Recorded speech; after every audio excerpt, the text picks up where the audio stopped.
Good morning, everyone. Thank you for hanging in there. I want to introduce our next speaker, and that's Father Timothy Hogue. Father Tim is a priest in the Diocese of Rapid City. He holds degrees in philosophy, theology, and canon law. In his 25 years of service, he has served multiple parishes and positions. Currently, he is the pastor of Blessed Sacrament Parish in Rapid City and is the judicial vicar for the Diocese of Rapid City. I just want to say Father Tim is a very busy man, and it's just an honor to have him here. He's a great support to our council.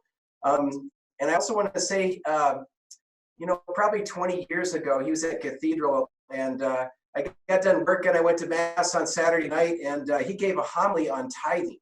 And it changed my wife and I's practice in our faith, and it was really that homily that made a change.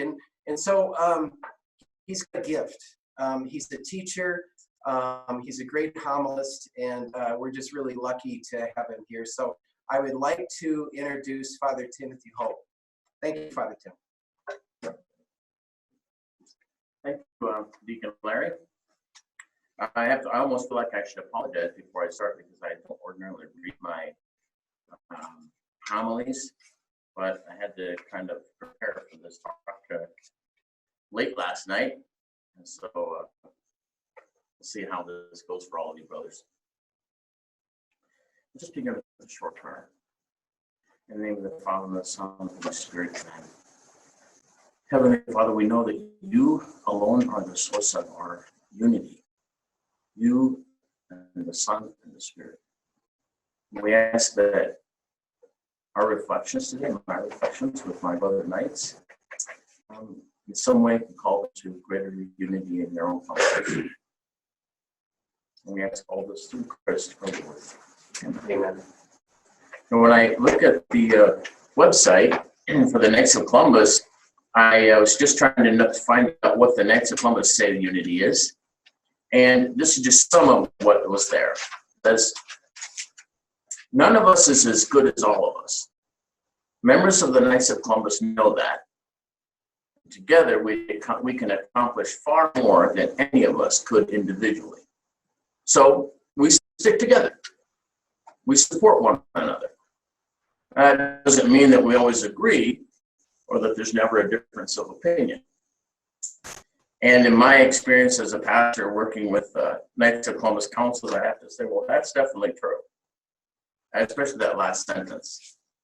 And I think that how we handle our difference, how we handle our differences, actually can make all the difference when it comes to unity. I think in order to really build unity within a council, that council has to trust each other. And building trust is kind of a long process because it's the process of building interpersonal relationships. It's getting to know one another beyond the business level or the project level. And it's getting to know one another at the level of being able as men to share our concerns and struggles with a brother knight. If we're able to get at that stage where we know one another well enough to say, I'm struggling with my marriage. When we, in my work in the tribunal, when we interview witnesses for annulment cases, men, best friends, a guy will list his best friend, and sometimes best friends are the worst witnesses if they're a man to man, because they share on a hunting level and they share on all kinds of different levels. That interpersonal level where one says, I'm having a hard time with my marriage, that is a little bit rare among men who are friends. And they might even call each other best friends, but really they're not at that level of sharing with one another. They can say, I'm having a hard time with my boss, or whether they can kind of be vulnerable with one another. But if you do get to that level and you have that, then you really know that you're at a place where as men, you can trust each other.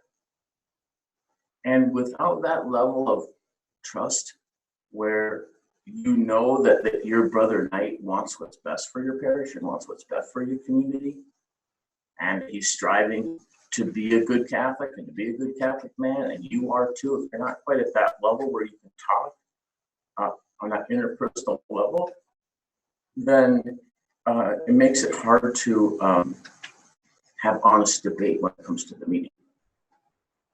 And it is a little bit important that as Brother Knights, when it comes to setting a vision for our parish, our council, and how it helps support our parish and our community, it is kind of important that we can honestly disagree, even have a spirited debate. But that's not really possible if we don't trust each other on that other deeper personal level. And what happens is if we don't have honest debate about the best way forward in the parish community, then what happens is it kind of devolves to discussions that are kind of guarded and that are veiled. And that would be the best case scenario. If we don't know each other on a personal level or trust that our brother Knights want what's best for the parish and community, at best, it leads to a discussion that's kind of guarded and veiled.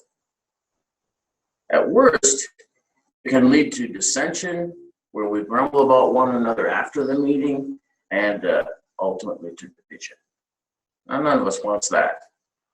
And so because we don't want that, we can tend to want to shy away from having a debate, which you can't see a debate as an argument. In arguments, people cut one another off. They're not really listening to each other. That's an argument. We don't want to have arguments. If you're having a discussion with somebody and they start cutting you off, what's really happening is they're only listening to a fragment of what you're saying, and then they're already thinking of their reply, and then they cut you off, and then they've only heard a fragment of what you say, and then if that annoys you, like it would most of us, then you only listen to a fragment of what they have to say, and you start thinking about your argument, and then you cut them off, and you can see how that's not going to lead to any kind of unity. But if you trust one another, and you know that the other one wants what's best for your council, what's best for your parish, what's best for your community, and you know him to be a good man, he knows you to be a good man, then it makes you more open to listen to one another. And once you can kind of listen to one another, then you're willing to have kind of a spirited debate because you're able to think the best of the other. But if you're not able to do that, it can often devolve into argument, and that can lead into argument on one hand, on one extreme, but on the other extreme, it can just lead to kind of a guarded, veiled discussion where after the meeting, you kind of have another meeting where you take to task the main members of the meeting. At best, and at worst, it can lead to this, division. And remember that the word diabolical, it means to divide.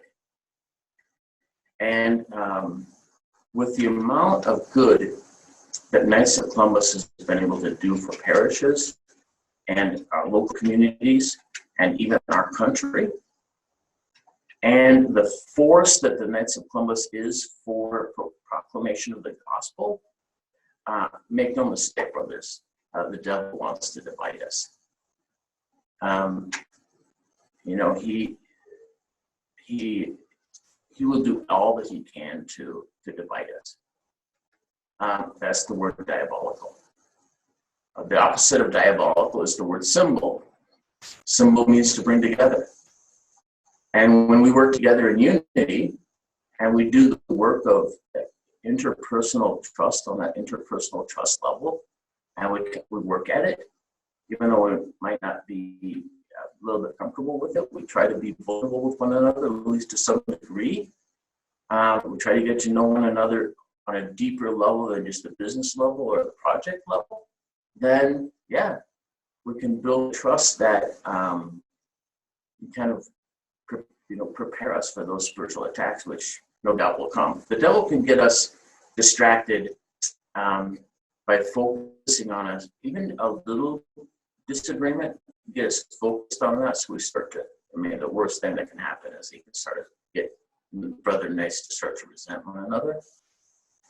If he can start that up and can nurture that resentment and get that going with more than one member, then yeah, he can seriously distract the council from their vision and from their mission to really, which is ultimately to bring the message of the gospel and to bring Jesus Christ to our parish and to our community in a way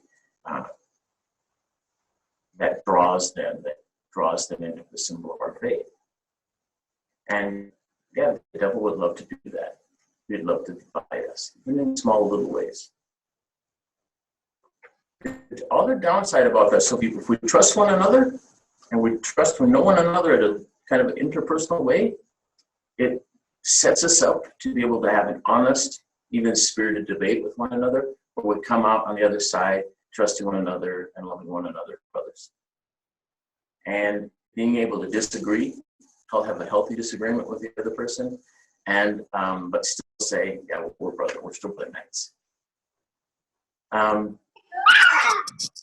The other part about that is that it's not there. Sounds like we have a wild lion in somebody's home there.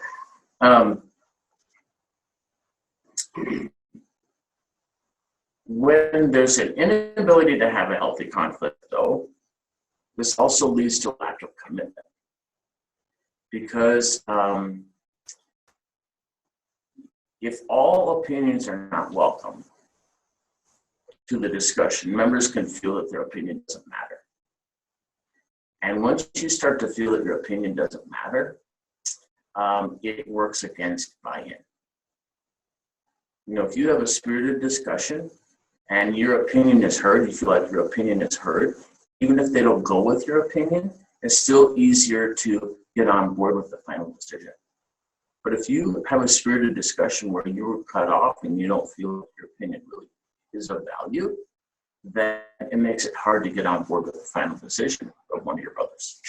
So that's the difference. If you can agree honestly and have disagreement of opinion, have a difference of opinion, but still be able to walk out of the meeting as brothers, knowing that you still have their support, and even though we disagree, then it makes it easier to buy into the final decision because you know that you respect it and their opinion is valued even if they don't agree with it.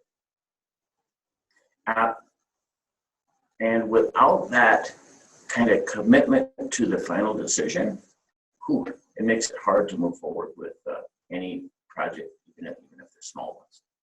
So if the level of commitment, you have to have a spirited debate. You have to be able to disagree, even in a spirited way, and still respect one another as brothers. And in order for that to be there, you have to have a deeper level of trust and relationship building with one another that goes beyond just business or work projects. Now, when we know and trust one another enough to have honest discussions, we can be united as brother knights around a common vision to better our parish and our community. And when we're kind of living that out, we become a symbol of faith that others can look in on and say, wow, I don't know what they have going for them, but I want it. I want that. And that's the best way to promote the Knights of Columbus, is others look in on us and see how, that's how the Christian faith grew in the early church. People, pagan world, looked in on them and said, wow, look how much they love each other. And that's what made people, I don't know what they got, but I want to be a part of it. And, when we can have that kind of deeper relationship with one another, then yeah, we can have really, without us really even working at that part, we'll be able to attract members plus rather than have to promote our membership. Of course, I have to also say that all of what I've described, as you well know, is not actually possible without Christ at the center. You know, if you don't have a prayer life, if you're not praying to the Lord in a regular way and surrendering to Him and being vulnerable with Him one-on-one between your heart and His, He kind of opens up His heart like that, the image of the Sacred Heart. He's handing His heart to you. You know, or unveiling His heart. If you're not unveiling your heart to Him in some kind of regular way, it's going to be super hard to unveil your heart to your brothers, your brother knights. But once the Lord is kind of at the center, even if it's 5 minutes a day, even if it's just some time where you dedicate a certain amount of time to speaking with the Lord, even if it's just a little bit, and by dedicate, I mean, you know that when you're doing something else, you're working on a project and you're talking to your spouse, you tend to do more of right? But you're really focused on this other thing. Well, that's the way it is with prayer when we're driving down the road. That's not bad. Pray the rosary driving down the road, but it's better if you can dedicate some time where you set it aside, where you're going to do your best to focus only on the Lord. There you can have real more heart-to-heart discussions. Not that you can't do that while you're in your truck driving to work. Certainly, I'm sure you can, but it might be better when you get to work to just pause before you go in and spend a little bit of time there with dedicated, focused time on the Lord, surrendering your day to Him. Once if you have a prayer life and you're active in your prayer life, the Lord, you're working to kind of have the Lord at the center of your life, and you model that for your spouse and for your family. And it comes to work on your counsel too. And in your counsel, I think it's really important that you pray for one another. I think a key role of any leader is to pray for your team. You know, as a pastor, I have a staff, parish staff, and our parish staff prays together. But also when I pray for my staff. You know, and I don't know that I've really told them that I pray for them, but I think they have a sense that I have their best in mind. But I'm only able to really have their best in mind because I'm praying for them. If it were just up to me, I might tend to treat them more utilitarian way. But because I'm praying for them, I know that God is giving me the grace to want to help them be the best employee and to have an interest in their life. And that'll work that way with the council too. So I think if you're a Grand Knight, you should for sure be praying for your officers. And if you're an officer, you should, for sure, you should be praying for your committee members. If you're the head of one of the multiple committees in the Knights of Columbus, you should be praying for your group. And Brother Knights, wouldn't it be great if Brother Knights, we all got a list of people in our council and we just made a commitment to pray for one another. And it doesn't have to be a long prayer every day, but even if you just use the rosary, and let's say you have, let's say you have 10 people in your committee. Well, you just mention their name when you pray the rosary. You just pray, offer one Hail Mary for each person, and you ask Mary to take care of them. That's enough. Even if you just did that little bit where you just pray for them just a little bit, just mention their name when you pray the rosary, or even if you, the most minimalist approach would be that when you pray the rosary, you just have your counsel in mind, and you just offer that rosary for them, twice a week. But even if you just did that tiny bit of prayer in regard to your counsel, it'd make a huge difference. And when it comes to unity, you start praying for one another, and especially if you do actually have an axe to grind with one of your brother knights, you need to pray for him more. And not, you don't want to pray that he changed the things that you don't like, because that's like a prayer of resentment to the Lord, right? Where you kind of hand in the Lord a list that you want him to fulfill in regard to this guy that you have an issue with. No, that you would pray that he receive all the good things that you want, that he would come to know the Lord in a more interpersonal way, or that he would be able to know the joy that you know in service or whatever. But you pray something that for his good. And you pray for him first, even before the others you're praying for. And you can use the rosary to do that. Once you're, imagine that you have this council where you're able to share with your brother knights on this deeper level, the level below business and project, and you're able to disagree with one another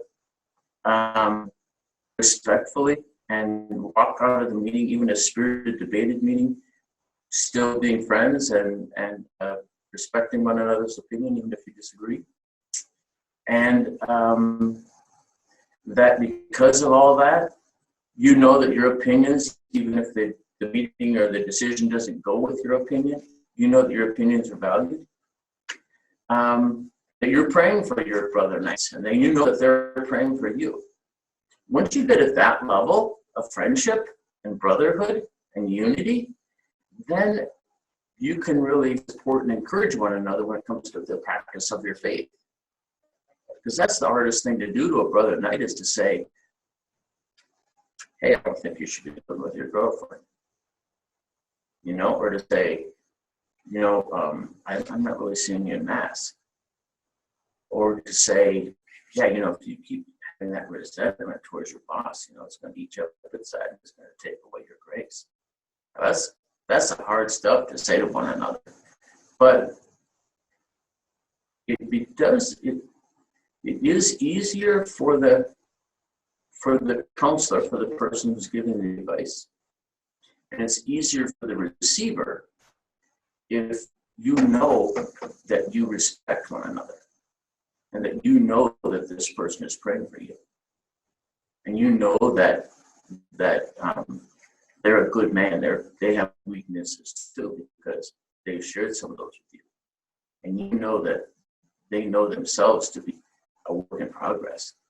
Then yeah, it's so much easier to take that kind of counsel and challenge from one another, because you're on that more sincere level, because you're willing to trust each other at that place.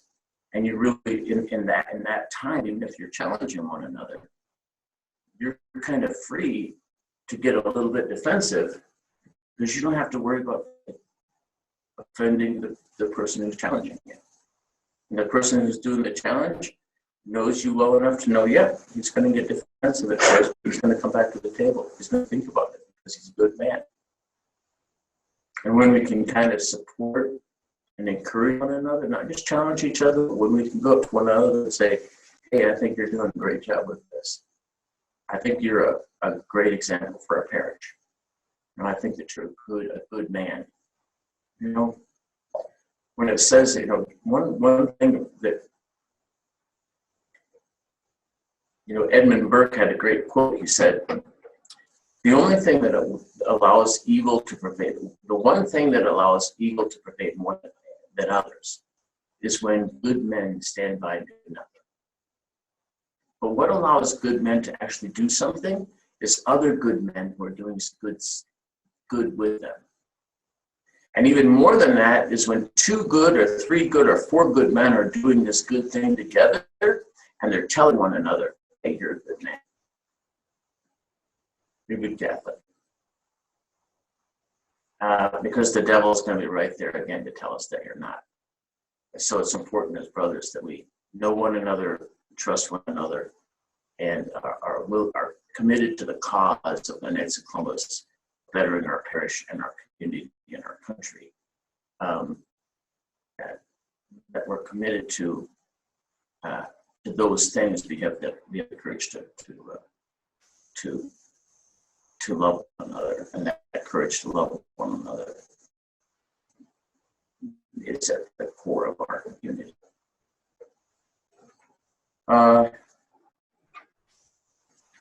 United as one, this is what our website says. United as one, we can count on the support and encouragement of our brother knights. And once we can count on one another's encouragement, we can make life better in our parish and our community. And that's my hope for you. I'm glad that you've taken some time today to do this retreat that we're providing. We thought we were going to be providing it just for our council, and all of a sudden it just became a state retreat. But makes us a little bit anxious, but we hope the Holy Spirit is working through our talks and our presentations to you today, and we appreciate you taking the time to strengthen your own spiritual life in the middle of this difficult time that we're in. And I pray for you that you can continue to grow in unity. Thank you.